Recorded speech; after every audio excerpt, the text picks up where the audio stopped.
नंद सद्गुरु साईनाथ महाराज की जय। सद्गुरु भरद्वाज महाराज की जय। सद्गुरु पूर्णानंद महाराज की जय। బాబా అంటున్నారు, ఈ ప్రపంచం చాలా వింతైనది. అందరూ నా ప్రజలే. నేను అందరినీ సమానంగానే చూస్తాను.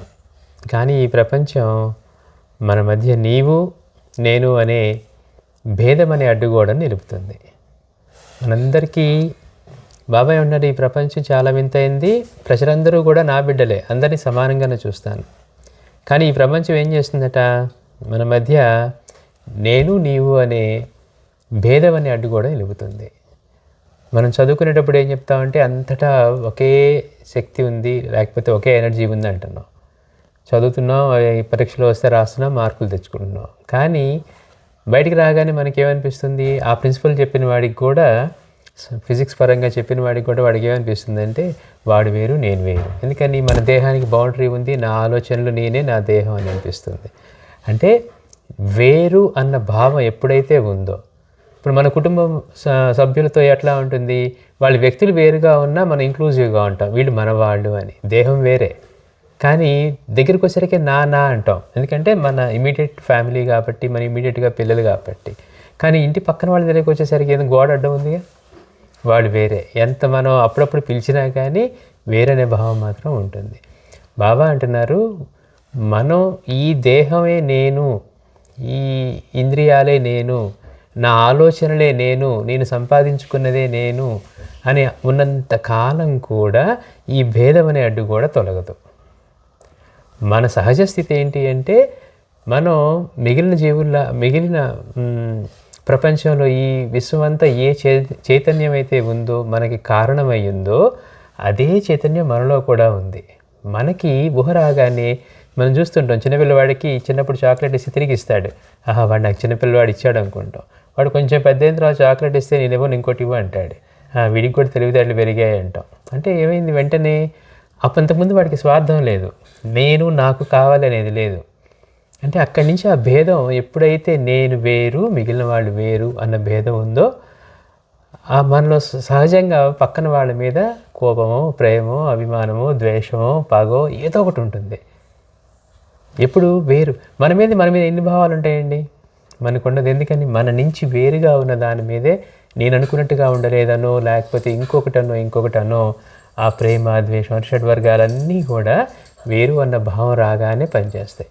బాబా ఏమంటున్నారు, ఉన్నదంతా ఒకే చైతన్యం. అది అనుభవంలో ఉన్నవాళ్ళు మహాత్ములు. మనకి తెలియట్లేదు కదండి, అంటే మనం మహాత్ములం కాదు. మనం ఇంతవరకు కనీసం స్కూల్లో కూడా చేరలేదనుకోండి, మనకి ఇంకా ఏబిసిలు కూడా రావండి అంటే మనం చేరితే కదా మనకి తెలిసేది, ఓహో ఇది ఉంది, లక్ష్యం ఇది అని తెలుసుకుంటే మనకు కూడా అలాంటి అనుభవం. ఇప్పుడు మహాత్ములు ఎక్కడ కూర్చున్నా కానీ ఎక్కడ ఏం జరుగుతున్నా తెలిసేది. ఎందుకని, మనం ఈ పరిమితమైన శరీరం అనుకుంటున్నాం, వాళ్ళేమో ఉన్న చైతన్యం అంతటా నేనే నిండి ఉన్నాను అంటున్నారు. మన శరీరంలో చూడండి, మన శరీరంలో మనకు అనుభవం ఎట్లా ఉంటుంది, ఎక్కడ ఒక చేము ఎక్కినా, లేకపోతే ఎక్కడ ఏదైనా గుచ్చుకున్నా, చిన్న ఇబ్బంది కలిగినా వెంటనే శరీరంలో మనం మాట్లాడుతూ ఉన్నా, పని చేస్తూ ఉన్నా తెలుస్తూనే ఉంటుంది. అదేంటండి, మనం పని చేస్తూ ఉన్నాం కదా, చేము కొడితే తెలియాల్సిన అవసరం ఏముంది అంటే, మన శరీరంలో జరిగే ప్రతి ఒక్కటి ఎక్కడ జరిగినా కానీ తెలుస్తుంది. సాయినాథుడికి, లేకపోతే మిగిలిన అవతరించిన మహాత్ములందరికీ ఈ ప్రపంచం అంతా వారిలోనే ఉంది. అది వారి శరీరం అనుకోండి. ఎక్కడ ఎవరు ఏ ఆపదలో ఉన్నా, ఎలా మాట్లాడుతూ ఉన్నా, ఏం చేస్తూ ఉన్నా కూడా అన్నీ తెలుస్తూ ఉంటాయి. మనమేమో పరిమితంగా ఉన్నాం, ఈ శరీరమే నేను, ఈ శరీరమే నేను, దీన్ని పోషించుకుంటూ ఉన్నాం. బాబా ఏమంటున్నారు, షిరిడీలో కూర్చొని మసీదులో ఉన్న ఈ 5.5 అడుగుల శరీరమే సాయి అనుకుంటే మీకు సాయి తెలియనట్లే అంటున్నారు. అంటే మాటలతో చూడటమే కాకుండా అనుభవరీత్యా ఎక్కడ ఎవరు ఏ జీవికి పెట్టినా కానీ, ఏ సాధువుని సత్కరించినా కానీ అవి తనకే చెందుతున్నాయి. బాబాని ఎప్పుడు పూజించిన వాళ్ళు, గణపతిని లేకపోతే విఠలుడిని పూజించే వాళ్ళు వచ్చినా, ఎవరు పూజించే వాళ్ళు వచ్చినా ఆయన చెప్తూ ఉండేవారు, మీరు పెట్టే నైవేద్యాలన్నీ నాకే చెందుతున్నాయి అని. వారికేమో ఆ భేదం అనే అడ్డుగోడ లేదు, మనకి మాత్రం నాది నేను అని మనం ఎంతగా సొలిడిఫై అయిపోతూ ఉంటామో. మనమే బాగుండాలి, పక్కన వాళ్ళతో మనకు పోటీ కాబట్టి వాళ్ళకంటే మనమే ఉండాలి అనేది వెళ్ళిపోతుంది. కానీ కనీసం మనలాగా అందరూ సంతోషంగా ఉండాలనుకునే స్థాయి కూడా మంది కాదు. అందుకని బాబా అంటున్నారు, నేను నీవు అనే భేదం అనే అడ్డుగోడ నిలుపుతుంది. అందుకే 10 మంది ఒక చోట చేరితే ఏదో ఒక గొడవ రేగుతోంది అంటున్నారు. ఎందుకని? మనం వేరు, మనమే గెలవాలి, మనమే ఆధిక్యంలో ఉండాలి, మనం చెప్పిందే వినాలి, ఇలాంటిదే ఉంటుంది తప్పించి అన్ని రూపాల్లోనూ ఒకే చైతన్యం ఉంది. నన్ను ఎవరన్నా బాధ పెడితే నేనెంత బాధపడతాను, నేను మాట అన్నప్పుడు కూడా వాళ్ళంతే బాధపడతారు అని ఆలోచించగలగాలి. ఎందుకని? అంతటా ఉంది అదే కదా. మనం చెప్పినప్పుడు నేనే అంటున్నాం, పక్కన వాళ్ళు వాళ్ళ గురించి చెప్పినప్పుడు నేనే అంటున్నారు. పైగా 10 మంది ఒక చోటు చేరితే ఏదో ఒక గొడవ రేగుతుంది. వారిలో కొందరు దొంగలు అవుతారు. వారికి నేను చేయగలిగింది ఏమున్నది? రేపు ఒక నాటికి చావబోయేవాడు కూడా ఈరోజు ఇతరులను చంపడానికి, అంటే నాశనం చేయడానికి పన్నాగాలు చేస్తూ ఉంటారు. ఎవరికి కూడా మహాత్మునికి తప్పించి మిగిలిన వాళ్ళు ఎవరికి ఎప్పుడు సమయం వస్తుందో తెలియదు. అందుకని వాళ్ళు అనుకుంటారు మనం ఉండేవాళ్ళమే అనుకొని, వాడు రేపు పోయేవాడు కూడా ఇంకా ఎవరిని మనం తొక్కేయాలా, ఎవరి దగ్గర నుంచి కొట్టేయాలా, వాడి స్వార్థంతో అని వాడు చూస్తూ ఉంటాడు. అందుకే బాబా అంటున్నారు, రేపు ఒక నాటికి చావబోయేవాడు కూడా ఈరోజు ఇతరులను చంపడానికి, అంటే నాశనం చేయటానికి పన్నాగాలు చేస్తూ ఉంటారు. వారు నాకెంతో బాధను కలిగిస్తారు అన్నారు. మన బిడ్డలు కనుక 4 బిడ్డలు ఉన్నారనుకోండి, 2 మంచిగా 2 చెడ్డగా ఉంటే మనం ఎంత బాధపడతాం ఆ చెడిపోయిన వాళ్ళ పట్ల. అట్లానే సాయి కూడా ఉన్నదందరూ ఆయన బిడ్డలే. కానీ కొంతమంది ఏమో ఆయన్ని అనుసరించి సన్మార్గవర్తనలు అవుతారు, కొంతమంది అనుసరించకుండా అట్లా చెడిపోతారు. అందుకని బాబా అంటున్నారు, వారు నాకెంతో బాధను కలిగిస్తారు.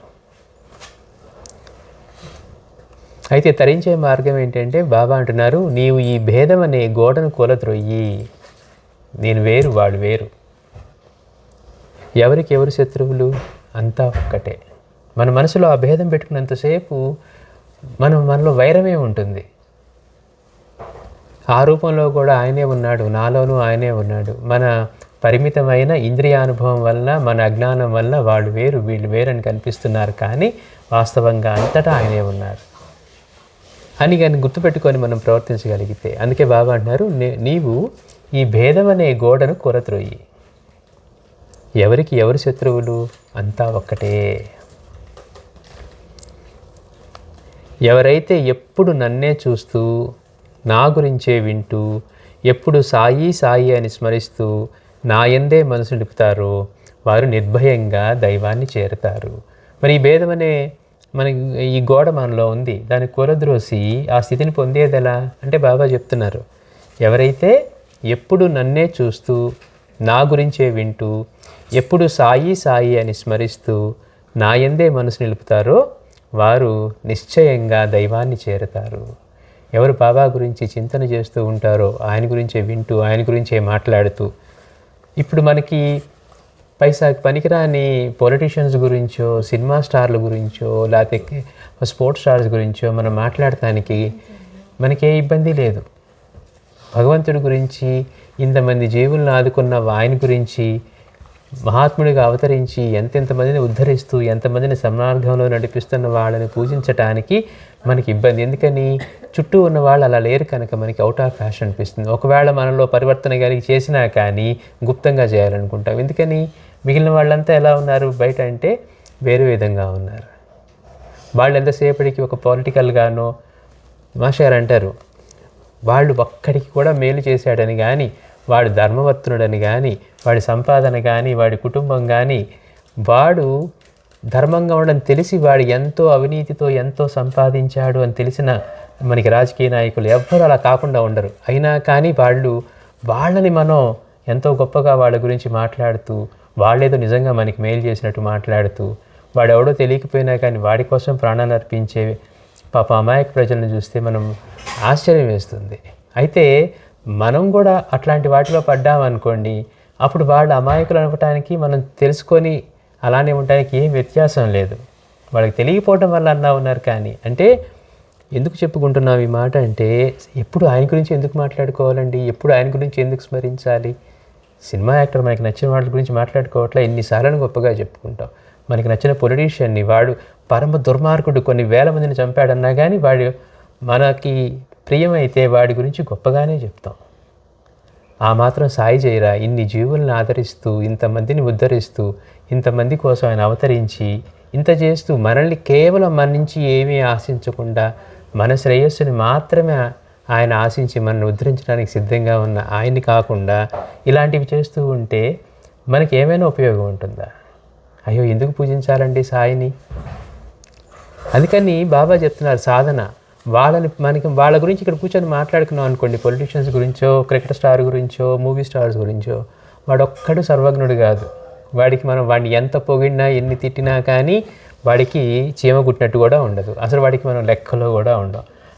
మనం ఎన్నిసార్లు చెప్పుకున్నా వాడికి ఫ్యాన్స్ అండి, మేము దాని అసోసియేషన్ అండి అన్నా కానీ నయా పైసాకు వాల్యూ ఉండదు, ఒక పొలిటికల్గా కానీ ఇటు మిగిలిన ఆర్ట్స్లో కానీ.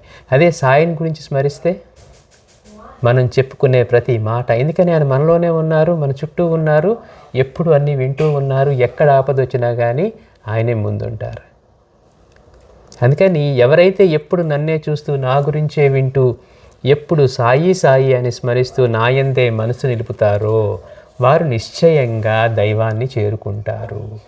దైవం అంటే ఏంటి? ఎవరన్నా ఒక ఆకారాన్ని చేరుకోవటమా? అంటే దైవం అంటే మాస్టర్ గారు చెప్తారు, అంతటా ఏ చైతన్యం అయితే నిండి ఉందో, తనను తాను నిర్వహించుకుంటూ ఈ మొత్తాన్ని నిర్వహిస్తూ ఉందో, అన్నిటికీ కారణమై మనకు కూడా కారణమై ఉందో, దేని మీద ఆధారపడకుండా సర్వస్వతంత్రమై ఉందో, అది దైవం. ఆ తత్వాన్ని, అంటే మనం కూడా ఈ దేహం అనే భావం నుంచి ముక్తులమవుతాము, జీవన్ముక్తులమవుతాము. అంటే సహజమైన ఆనందమే మనం అవుతాం. అది లేకపోవటం వల్ల మనకి అవి ఉంటే బాగుంటుంది, ఇవి ఉంటే బాగుంటుందని చిన్న చిన్న బిట్స్ అండ్ పీసెస్లో మనం ఏరుకోవడానికి సిద్ధంగా ఉన్నాం. అవి దొరకలేదనే బాధపడుతున్నాం. చూడండి గమ్మత్ అది. అవి ఉంటే అనుకొని అవి దొరకలేదని బాధపడుతూ ఉన్నాం. కానీ బాబా అంటున్నారు, నా గురించి చింతన చేసి మనసు నా మీద నిలిపితే వారు నిశ్చయంగా దైవాన్ని చేరుతారు. వారి ఇహపరాల గురించి భయపడనక్కర్లేదు. నా భక్తుని ఇంట్లో అన్న వస్త్రాలలేమీ ఉండదు. మనం అనుకుంటూ ఉంటాం, ఏంటనండి ఎంత కష్టపడినా కలిసి రావట్లేదు. మాస్టర్ గారు అంటారు, ఒక్కొక్కళ్ళు వచ్చి అడిగేవారట, ఎట్లా వాళ్ళు వ్యవసాయం చేసేవాళ్ళు, వాళ్ళు పాపం పంటలు వేస్తే ఏమి వచ్చాయి కాదట. వాడికి పాపం ఎన్నో సంవత్సరాలు నష్టపోయి ఆ పొలం అమ్మేస్తే పక్కన వచ్చి వేసుకుంటే వాడికి మాత్రం విపరీతమైన దిగుబడి వచ్చేదట. అదేంటి, అదే పొలం, అదే వాతావరణం, అదే ఏంటి అంటే అనుకూలంగా ఉండదు వాడికి. మాస్టర్ గారు అడిగితే చెప్పారంట, వాడు ఒకప్పుడు ధనాన్ని దుర్వినియోగం చేశాడు. వాడు చీట్ల పేకలో డబ్బులు పెట్టి ఆడేవాడు. దానివల్ల వాడు దుర్వినియోగం చేశాడు కనుక వాడికి ఈసారి ఈ స్థితి కలిగింది అన్నారు. అంటే అదేంటి మాస్టర్ గారు, నా దగ్గర 100 రూపాయలు ఉన్నాయి కదా, నేను 10 రూపాయలు దాటితే ఏమైంది? చూడండి, మనం అంటే మాస్టర్ గారు అంటారు, ఒరే ఎవరన్నా వచ్చి ఉమ్మేశారనుకో, మన మొహం మీద పడింది అనుకో, మనం వెంటనే ఏమంటాం, ఎందుకు నా మీద వేసావంటే, ఏమయ్యా ఇంత శరీరం ఉంది, ఏదో కొంచెమే కదా పడిందంటే ఎట్లా ఉంటుందో. అంటే మనకి ఇచ్చినది ఏది దుర్వినియోగం చేసినా అది మనకు ఉపయోగపడాలి, పక్కన వాళ్ళకి ఉపయోగపడాలి. అంతే తప్పించి మన దగ్గర ఏమంటే నేను 10 రూపాయలే కదండి పెట్టింది, 10 రూపాయలు మనకి మన దగ్గర ఎక్కువనే కాబట్టి 10 రూపాయలు చిన్నదిలా ఉంది. ఆ 10 రూపాయలతో 10 మంది భోజనం తినొచ్చు ఫర్ ఎగ్జాంపుల్ ఆ రోజుల్లో. అంటే వాడు అలా దుర్వినియోగం చేశాడు రా. అందుకని వాడికి ఈ జన్మలో వాడు ఏది చేసినా కానీ, ఏది పట్టుకున్నా కానీ కాలేదట. మనకి తెలియదు వాటి గురించి. అట్లాంటివి అంటే మనం ఈరోజు కష్టపడితే, మనం జాబ్ చేసుకుంటేనో, మనకి జాబ్ వస్తేనో, నేను బాగా చదువుకుంటేనో, అంటే మనకంటే మేధావులు ఎంతోమంది కొట్టుకుంటూ ఉన్నారు ఇండియాలో, జాబులు లేక కానీ, పరిస్థితులు అనుకూలించక కానీ. కారణం ఏంటి అంటే గతంలో ఏం చేసుకున్నామో దాన్ని బట్టే మనం ఫలితం పొందుతాం. మరి ఇప్పుడు నేను ప్రయత్నం చేస్తున్నాను కదండి అంటే, మనం ఫలితం పొందాలంటే మన చేత ప్రయత్నం చేస్తుంది. నిద్ర కూడా బాగునివ్వదు. పండుకున్నాక లేచి లేదు వెళ్ళి ఇది నేర్చుకోవాలని జాయిన్ అవటమో చదువుకోవడమో చేస్తాం. అదే గుర్తు. అది లేనప్పుడు మనకేమనిపిస్తుంది, మనమే అంతా చేస్తున్నాం అనిపిస్తుంది. నువ్వు కనుక గతంలో చేసి పొందాల్సి ఉంటే, నువ్వు నిద్రపోతున్నా కానీ నిన్ను లేపి ఆ ప్రయత్నం చేసి అది పొందేట్టుగా చేస్తుంది. మనం అనుకుంటాం, నేను కష్టపడి చదవటం వల్ల నేను జాబ్, నాకు అది ఇంటర్వ్యూ క్లియర్ చేసి ఇది తెచ్చాం అనుకుంటూ ఉంటాం. మనం పొందవలసింది ఉంటే మనకి అన్నీ అనుకూలంగా పనిచేస్తాయి. అనుకూలంగా లేనప్పుడు మనం కనుక అది పొందవలసి లేదంటే, మనం ఎంత చదువుకొని వెళ్ళినా, ఎంత చేసినా చుట్టూ ఉండే పరిస్థితులు మాత్రం మనకి అనుకూలించవు. మనం చదువుకునే తప్పించి వాడు మిగిలినవి ఏవైనా అడగొచ్చు ఇంటర్వ్యూలో. అవి అసలు అవి ఉపయోగపడేవి కూడా కావచ్చు. అంటే ఇవి ఎందుకు చెప్తున్నామంటే మనం చేసుకున్నది ఇప్పుడు మనకి ఏదైనా మనకి వస్తుంది అంటే గతంలో మనం చేసుకున్నదే. ఇప్పుడు మళ్ళీ తర్వాత జన్మలకి రావాలంటే ఇప్పుడు చేసుకున్నదే. ఇప్పుడు విత్తనాలు నాడితేనే మనం వాటి ఫలితం పొందుతాం. కానీ బాబా అంటున్నారు, ఒకసారి వాటిని ఆశ్రయించిన తర్వాత మనం గతంలో చేసుకోకపోయినా సంపదల సంగతి పక్కన పెడితే మనిషికి కనీస అవసరాలైన తిండి గుడ్డకి మాత్రం లోటు ఉండదు. ఓవర్ డ్రాఫ్ట్ ఇచ్చారంటారు మాస్టర్ గారు. అంటే ఏంటి? బాబా నిన్ను ఆశ్రయించాను, ఆయన ఒకటే చెప్పారట, నా భక్తుడి ఇంట్లో మాత్రం అన్న వస్త్రాలు లేవు. ఆయన సంపదల గురించి చెప్పట్ల. సంపదలు ఎక్కడ చెప్తున్నారు? మసీదులో కాలు పెడితే సర్వసంపదలు ఇస్తానంటున్నారు, సుఖశాంతులు ఇస్తానంటున్నారు. మనం అనుకుంటున్నాం ఆ సంపద కదా, ఏదో వెళ్ళి మూటేసుకుని వచ్చేద్దాం అనుకుంటాం. అందుకని ఏంటి బాబాని ఆశ్రయిస్తే అంటే నా భక్తుని ఇంట్లో అన్న వస్త్రాలు ఏమీ ఉండదు. ఇప్పుడు ఎంతో గొప్పవాళ్ళు అనుకున్న వాళ్ళు బండ్లు ఓడలు బండ్లు అవుతాయి అంటారు. ఒక్కసారి ఎంతో ఇప్పుడు మనం ఆంధ్రప్రదేశ్లో అప్పుడు చూసుకున్న వచ్చిన కరువు వచ్చినప్పుడు, లేకపోతే సడన్గా ఏదన్నా ఒక ఎర్త్క్వేక్ వచ్చింది అనుకోండి, అప్పుడు దాకా అక్కడ మహారాజే కావచ్చు, ఇల్లు మొత్తం ఎక్కడ ఉంటుంది? ఇల్లు పొలాలన్నీ కూలిపోతాయి. అంటే ఇవాళ మన దగ్గర ఉంది అని మనం అనుకుంటున్నాం. చిన్న విపత్తు ఒక్క క్షణంలో వస్తుంది ఎర్త్క్వేక్ అంటే, అదేం 10 రోజులు ఉండదు. ఒక్క క్షణంలో వస్తే జీవితాలు తారుమారైపోతాయి. కొన్నాళ్ళు నీళ్లు లేకపోతే, వర్షాలు లేకపోతే మనం ఎంత గొప్పవాళ్ళం అనుకున్నా మనం సాధించేది ఏమీ లేదు. బాబా అంటున్నారు, నా బిడ్డల్ని ఎలా పస్తుండనిస్తాను? సామాన్యమైన మనమే మన బిడ్డలకి, మనకి లేకపోయినా మనకి ఏదో ఒకటి వాళ్ళకి పెట్టి వాళ్ళని పస్తుంచకుండా చేయాలి అని అనుకునే వాళ్ళం.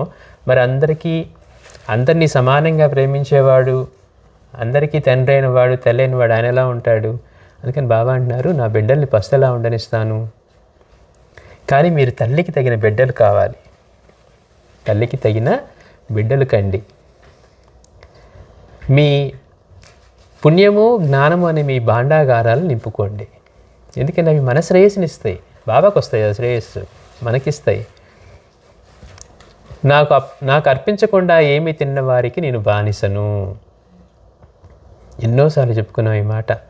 సాయినాథుడు భిక్షకెళ్ళి వచ్చినా కానీ ముందు గురువుకి అర్పించి కృతజ్ఞతగా అన్ని జీవులకు ఆయన ఇచ్చిన తర్వాతే ఆయన స్వీకరించేవారు. చూడండి, అంతటి దైవస్వరూపం అందరికి భిక్షకెళ్ళి వచ్చేవారట. ముందు తీసుకొచ్చి అన్నీ దునికి ఆహుతి చేసి ఆ తర్వాత ఆయన పళ్ళెంలో కలిపి అందరూ తీసుకున్న తర్వాత బాబా 3 ముద్దలు స్వీకరించేవారు. బాబా ఏమంటున్నారు? కృతజ్ఞత లేకుండా జీవించకూడదు. ప్రకృతిలో ప్రతి జీవి తమ వంతు కృషి చేసి మనకి ఈ విధంగా మనల్ని పోషిస్తూ ఉన్నాయి. మనం అనుకుంటున్నాం మనం వాళ్ళని పోషిస్తూ ఉన్నామని. ఇప్పుడు పాలు కొనుక్కుంటున్నాం అనుకోండి, డబ్బులు ఇచ్చి కొనుక్కుంటున్నాం అనుకుంటున్నాం. అసలు గేదెలే కనుక ఎక్సెస్గా పాలు ఇవ్వకుండా కేవలం దూడకు సరిపోయేంత ఇస్తే మనం మాస్టర్ గారు అంటారు, మనం ఏం తాగుతాం, ఏం తింటాం, మనం కూడా వాటిలాగే గడ్డి తినాలి అన్నారు.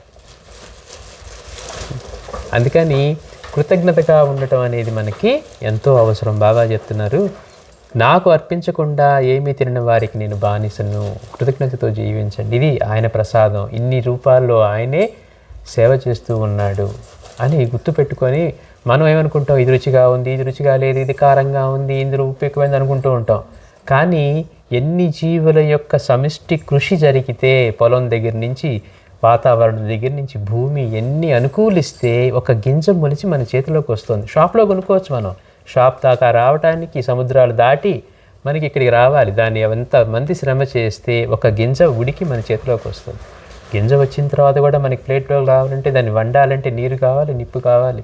ఇన్ని రూపాయల్లో ఆయనే సేవ చేస్తున్నాడు. చూస్తానికి మనమే డబ్బులు ఇచ్చి కొనుక్కున్నట్టు కొంది, మనం కదండి కార్డు ఇచ్చి కొన్నది అనిపిస్తుంది. కానీ ఎంత జరిగితే మనకి అది అందుబాటులోకి వస్తుంది. ఎన్ని జీవుల సమిష్టి కృషి సేవ అందులో ఉన్నాయి. అందుకని తినే ప్రతి మెతుకు ఒక ముద్ద తింటూ ఉన్నామంటే, ఇంతమంది శ్రమని మనం తీసుకుంటూ ఉన్నామంటే కనీసం కృతజ్ఞతతో జీవించటం అనేది మనకి ఎంత అవసరం. అందుకని బాబా అంటున్నారు, నాకు అర్పించకుండా ఏమీ తినని వారికి నేను బానిసను. నిజంగా బాబాకి అర్పిస్తున్నామంటే ఆ భావాన్ని అర్పిస్తున్నామే కానీ బాబా ఏమన్నా మనం పెట్టినవన్నీ ఆయన ఆరగిస్తున్నారు, మళ్ళీ ప్రసాదంగా మనమే స్వీకరిస్తూ ఉన్నాం. కానీ మన భావం ఎట్లా ఉంది? ఇప్పుడు మన పిల్లలు కనుక మనకి ఏమైనా తెచ్చిచ్చారనుకోండి, మనం ఇచ్చింది ఎంత సంతోషపడతాం. వాడికి ఏదో చాక్లెట్ ఇష్టమని కొనిచ్చాం, లేదు నాన్న నువ్వు తిని నాకు ఇవ్వంటే మురిసిపోతాం. ఎందుకని వాడు చూడు ఎంత కృతజ్ఞతగా ఉన్నాడో, వాడికి ఇచ్చినా కానీ వాడికి ఇష్టమైన ముందు నాకు ఇచ్చాడు నన్ను తినమనని 10 మందికి చెప్పుకుంటాం, లేకపోతే మనమే ఆనందపడిపోతూ ఉంటాం. మరి అదే కృతజ్ఞత మన ప్రకృతి పట్ల భగవంతుడి పట్ల మనం చూపించాలా అక్కర్లేదా? మనమేమో మన బిడ్డల నుంచి ఆశిస్తూ ఉన్నాం, అదే వాడు పెట్టకపోతే వాడు ఎంత స్వార్థపరుడో, వాడికి ఇస్తే మనకి చిన్న ముక్క కూడా పెట్టడంటాం. అంటే మన ఇదిలో వచ్చేటప్పుడేమో ఇలా ఆలోచిస్తాం, కానీ మనం కృతజ్ఞతగా జీవించకపోవడం అనేది మనం చేస్తూ ఉన్నాం. అందుకని బాబా అంటున్నారు, నాకు అర్పించకుండా ఏమీ తినని వారికి నేను బానిసను, ఆయన సేవ చేస్తా అంటున్నాడు. నా వాడిని ఎన్నటికీ దూరం కానివ్వను, నన్ను నమ్మిన వారిని ఎన్నడూ పతనం కానివ్వను. ఎంతో కష్టంలో ఉన్నట్టుగా అనిపిస్తుంది, కానీ ఆయన రక్షణ మాత్రం ఎప్పుడూ ఉంటుంది. ఆయన సర్వజ్ఞుడు, మనలోనే ఉంటారు ఆయన. మనం చేసుకున్న వాటి యొక్క ఫలితం మనం అనుభవిస్తూ ఉన్నా కానీ కఠినమైన స్థితిలో ఆయన మనకి ఆ రక్షణ డెఫినెట్గా అందిస్తారు. అయితే పూర్ణంగా విశ్వసించి ఉండాలి. అదేంటి బాబా నేను పూజ చేస్తున్నాను కదా, నాకు రెడ్ కార్పెట్ పరిచి అన్నీ నాకు ఇదే జరగాలి అంటే అలా జరగదు. మనం చేసుకున్న వాటి ఫలితం మనం పొందుతూ ఉన్నాం. ఎవరు ఎలాంటి కర్మలు ఆచరిస్తే వాటికి అలాంటి ఫలితం వస్తుంది. సత్కర్మలు ఆచరిస్తే మనం ఇప్పుడు దాని ఫలితాలే మనకు వస్తాయి. లేదనుకోండి మనం చేసిన కర్మలు ఎలాంటివి దుష్కర్మలు అయితే వాటి దుష్ఫలితాలే వస్తాయి. అందుకని ఆయన్ని ఆశ్రయిస్తే కనీసం వాటిని భరించే శక్తో లేకపోతే అవసరమైతే మార్పులో చేయగలిగిన వాడు ఒక్క సద్గురువే. అందుకని బాబా అంటున్నారు, నన్ను నమ్మిన వారిని ఎన్నడూ పతనం కానివ్వను. నాపై నీకు విశ్వాసం ఉంటే సత్యాన్ని అంటిపెట్టుకో, నీ చెంత నుండి నేను కాపాడుతాను. బాబా మనం వెంట ఉండాలంటే సత్యాన్ని అంటిపెట్టుకోవాలి. సత్యం అంటే ఒక నిజం మాట్లాడటమే అనే కాదు, నిజమైన మార్గాన్ని అంటిపెట్టుకో, రుజు మార్గాన్ని అంటిపెట్టుకో. ఇచ్చిన మాట తప్పక నెరవేర్చు, నాపై విశ్వాసం ఉంచి ఓర్మితో ఉండు. బాబా అంటున్నారు, ఇచ్చిన మాట మాత్రం తప్పకుండా నెరవేర్చాలట. మన చేత కానప్పుడు ముందే చెప్పాలట. లేకపోతే ఏమవుతుంది, పక్కన వాడు దాని గురించి ఎక్స్పెక్టేషన్ పెట్టుకుంటారా, వాళ్ళు చేస్తా అన్నారు కదా చేస్తారని అలా. అందుకని ఇచ్చిన మాటని తప్పక నెరవేర్చు, నాపై విశ్వాసం ఉంచి ఓర్మితో ఉండు. ఏం జరుగుతున్నా మనం కంగారు పడిపోతాం, కానీ బాబా ఏమంటున్నారు, నాపైన విశ్వాసం ఉంచు అంటే ఆయన సర్వజ్ఞుడు. మనం అది మర్చిపోయి అని ప్రతిసారి బాబా అది జరుగుతోంది ఇది జరుగుతుంది నువ్వు గమనిస్తున్నావా లేదా అంటూ ఉంటాం. అన్నీ మనం చెప్తేనే ఆయన తెలుసుకున్నట్లయితే ఆయన సర్వజ్ఞుడు ఎలా అవుతాడు? ఇంకా మనం ఆయన ఆచరించి ఉపయోగం ఏముంది? కానీ బాబా అంటున్నారు, నాపై విశ్వాసం ఉంచి ఓర్మితో ఉండు. బాబాకు అనారోగ్యం వచ్చినా కానీ ఆయన ఏమన్నారు, ఇది హరి ప్రసాదించిందే అన్నాడు. అంటే తీవ్రంగా అనారోగ్యంతో జ్వరంతో ఉండి ఆయన ఉబ్బసంతో ఉన్నా కానీ ఇది హరి ప్రసాదించిందే అన్నాడు. అంటే అర్థం ఏంటి, మనకి జరిగేదానికి తెలియదని కాదు, కనీసం మనం ఓర్మితో ఉండగలుగుతూ ఉన్నామా? బాబా సర్వజ్ఞుడు, ఏది కావాలంటే అది చేస్తారు, కానీ ఆయన చేస్తారు అనే విశ్వాసంతో మనం ఉంటున్నామా లేదా? మన భక్తి ఎలా ఉంటుందంటే మనం అనుకున్నది ఆయన చేస్తే మనకి భక్తి ఉంటుంది, లేకపోతే జారి కింద పడిపోతుంది. నాకు చేశానండి ఏం ఉపయోగం లేదు అందుకని ఇంకొకళ్ళని పట్టుకున్నాను అంటాం. మనకి ఒక చాట లేని విశ్వాసం ఇంకో చోట ఎలా వస్తుంది? ఉన్నదంతా అదే పరమాత్మ అనేక రూపాల్లో ఉన్నాడు. అన్నిటికంటే అత్యంత తేలిగ్గా వచ్చి మనకి ఎప్పుడు ఇది చదివామండి నాకు పలానా దేవతలు కనపడి చెప్పారనే సందర్భాలే ఉండవు. కానీ సాయి చరిత్ర పారాయణ గురుచరిత్ర పారాయణ చేస్తే దత్తస్వామో ఆయన రూపాల్లో సాయినాథులో కనపడి అనుభవాలు ఇస్తూ ఎంతమందికి అనుభవాలు ఉన్నాయో. మనం ఆయన్నే విశ్వసించకపోతే ఇక మనకు అందుబాటులో లేని వాడిని ఏం విశ్వసించగలం?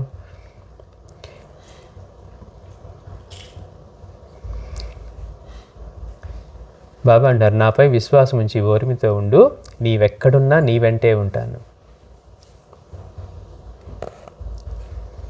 మళ్ళీ చెప్పుకుందాం. శ్రీ సచ్చిదానంద సద్గురు సాయినాథ్ మహారాజ్ కీ జై.